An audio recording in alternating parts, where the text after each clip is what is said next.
Hello, my name is Miss Burwell. I'm an art teacher from Alliance Middle School. Welcome to the Rodman Library Summer Art Experience. We're going to be doing some op art illusions today, but before we get started with that, we're going to first talk about what op art is, and we're going to look at some of the art elements that we're going to need to recreate from op art in order to make our own optical illusion inspired art projects. Let's go ahead and get started.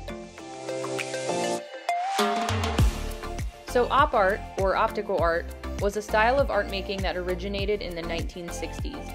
These artworks were often characterized by their use of pattern and optical illusions. Artists created these illusion-like artworks by using elements such as line, perspective, and value in specific ways. We're going to talk about what each of these elements are, while also looking at some examples of op art by professional artists. Artists can use line to create a sense of space or motion in a work of art. In this example, we see that the artist is using curvy lines to create a waving, ribbon-like effect. Although this artwork isn't actually moving or three-dimensional, line's been used in a way that helps to create an illusion that it is moving and that it is three-dimensional. Linear perspective allows an artist to create a sense of space by having lines meet at a single point. We call this the vanishing point, where all lines seem to vanish in the distance. In this artwork, the artist is using zigzag lines to lead us to the vanishing point in the center. This creates a tunneling, spiral-like effect in the artwork. Value is creating a sense of lightness or darkness within an artwork. Artists use value as a tool to create the illusion of dimension or space. Although this artwork is actually flat, the artist's use of shadows and highlights makes it appear to be three-dimensional, almost as if there's peaks and valleys around the lines. Now it's time for us to get started. Let's go over the materials. You're going to need a 9x12 piece of paper, a pencil, an eraser, a black marker, and some colored pencils.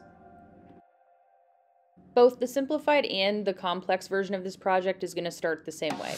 We're going to begin by adding a vanishing point in the center of our paper. Just a little tiny dot will work.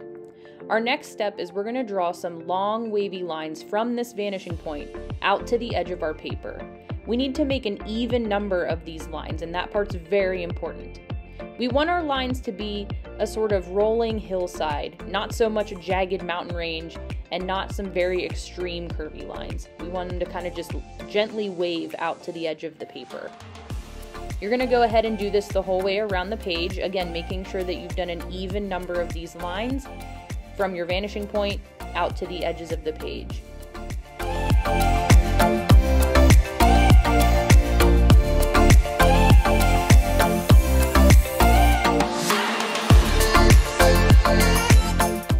So here you can see I'm finishing up my lines. I'm just going to go ahead and count really quickly and double check to make sure that I have an even number of lines going all the way around my page. So now that I've checked my lines and I've counted and made sure we have an even amount, our next step is going to be to outline our lines with the black marker. We're going to start from the vanishing point and carefully trace our pencil lines out to the edge of the paper. It's okay if a little bit of pencil kind of peeks out from behind the marker. We're going to clean all of that up with an eraser later. For now, you don't have to worry about it. Just carefully take your time and trace the wavy lines from the vanishing point to the edge of your paper.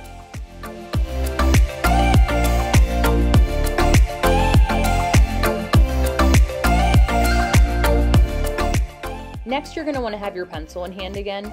We're going to start by working within one of the spaces between our lines. We're going to be adding some sort of like frowny face lines to these sections. We don't want them to be super curvy, we just want them to kind of arch their way over from edge to edge. We're going to be skipping a section and then continuing to add these curvy, frowny face sort of lines in between these sections as we work our way around. Again, being careful to leave an empty section each time we draw.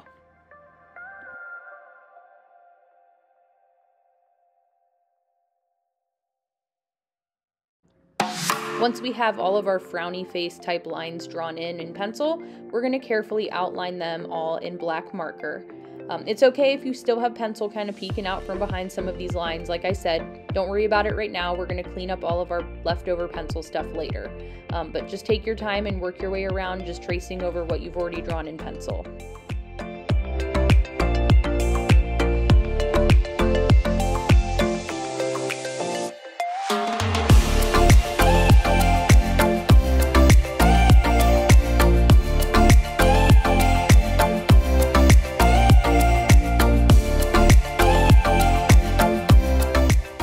our next step, we're going to go back to those spaces that we skipped earlier. We're going to be doing something pretty similar to what we did the first time. However, instead of doing frowny type lines, we're now going to be doing smiley type lines.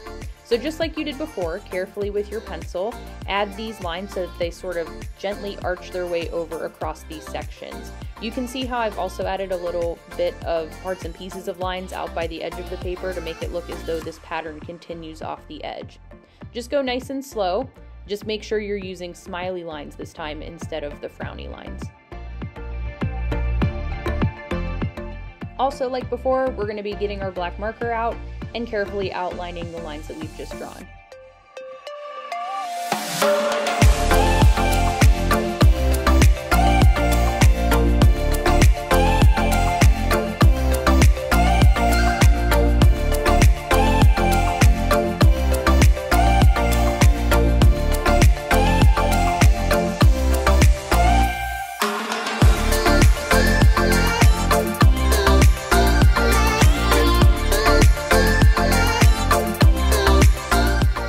Now it's time to clean up our work. This is where we can take an eraser and erase out any leftover pencil lines that might still be showing from behind our marker.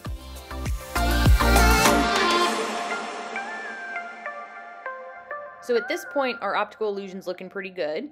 We have our lines that are creating a sense of movement. They're kind of waving to the center, to the vanishing point, creating some perspective. So we've already got some good things going for us. What we're going to do next is start adding color. Go ahead and pick out 2 different color schemes.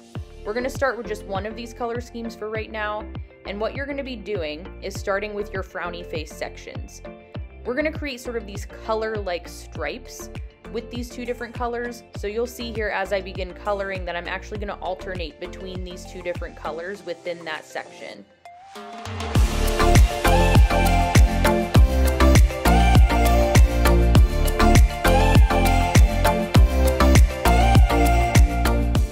Go ahead and grab the other 2 colors that you picked, so your alternate color scheme, and we're going to go ahead and just color in the section right next to the one we just did.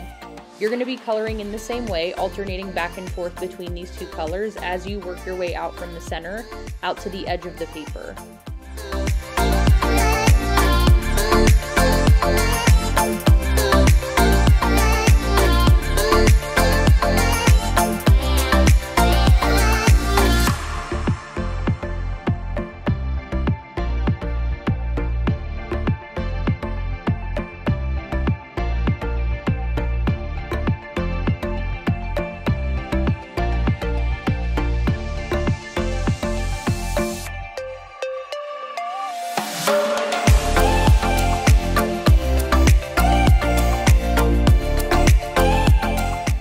As you work your way around, you're just going to continue switching back and forth between your 2 color schemes, and you're going to go all the way around your paper doing that. So you want to make sure you're being careful and paying attention as to which color schemes you should be using on which sections. But by the time you get all the way around, you should have an alternating color pattern that goes the whole way around your paper.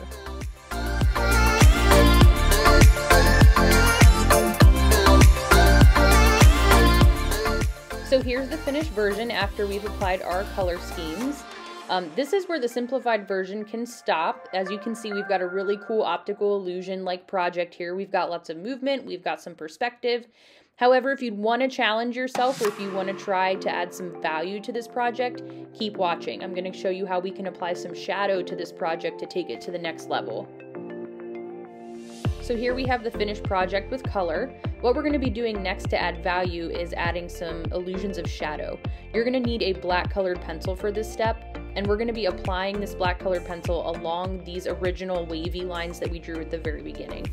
So what the shadows are going to do is it's going to make these sections appear as though they're rounded, almost like these wavy tubes that are coming out from the center of the page.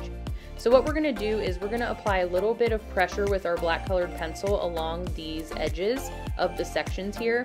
I'm pushing a little bit harder next to that black line, but as I color out into the center of my section here, I'm just gently lifting my pencil up off the paper. That's going to help to create a really nice blend where it almost fades away. Once you've done one side of the section, you're actually going to go to the other side as well, and we're going to kind of repeat this same process. So pushing a little bit harder with the black colored pencil next to that black line, but then blending the colored pencil out and fading it so that way we have this nice lightened center, which creates sort of an illusion of a highlight.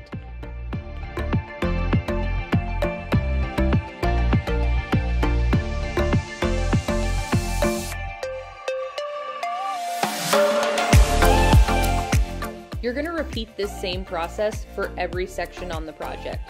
And I know that seems like a lot of work and extra step, but it's really going to take this project to the next level. The sense of value is another way that we can create space and helps to support this idea of an optical illusion.